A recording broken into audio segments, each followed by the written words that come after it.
Daniella Squicquero is with us now as we go hot off the press. So Daniella, thank you for being with us. And let's begin with what is going on in Beaufort. Are people getting a little too comfortable and not social distancing anymore? Well, I don't know that I'd say they're not social distancing, and of course I can't speak for every individual in Beaufort County, of course, but from my own observations and from what I've been reading and seeing, I do think that we're getting to a place now where a lot of people are getting a little bit more, I use the word comfortable, I'm not sure that that's accurate, but there's sort of a general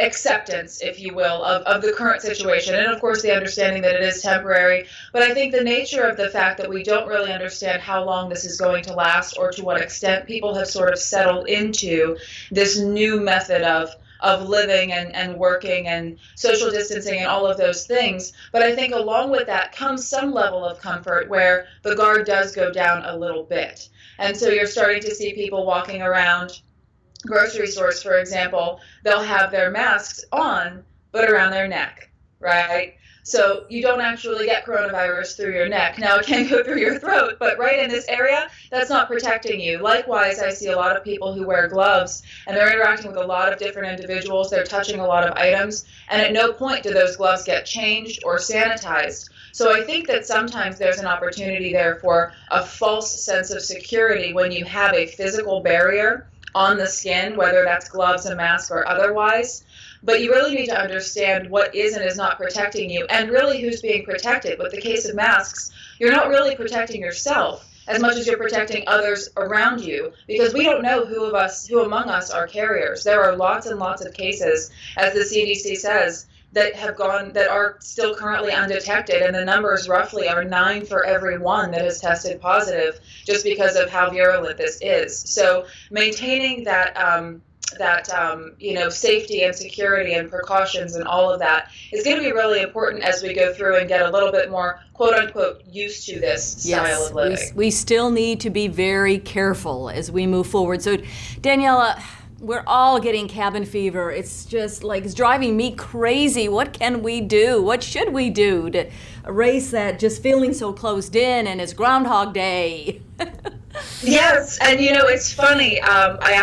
We were driving around just sort of to get out of the house, and I passed a theater, and it said on the ticker, the outside ticker, it said Groundhog Day. And I thought, how perfect is that? Because it's clearly tongue-in-cheek, right? But it's clearly that sort of feeling that we're all getting. Right. And, there are a lot of resources out there. There are so many things to do, and I'm somebody who really does engage in these things regularly, and so I can tell you a lot of these things are worth it. These resources, these educational things. Everybody's telling you to exercise, which you should be doing. Everybody's telling you to stay calm and maintain a good, healthy space. Practice some self-care. Maybe do a little extra during this time. That's all things that we should be doing too. But it's everything that we've heard already. But you hear something like learn a new skill. That's becoming cliche at this point. But why not? You have all this time. You're not allowed to leave, save for a few essential duties and activities. So why not pick up something new, something you've always wanted to do?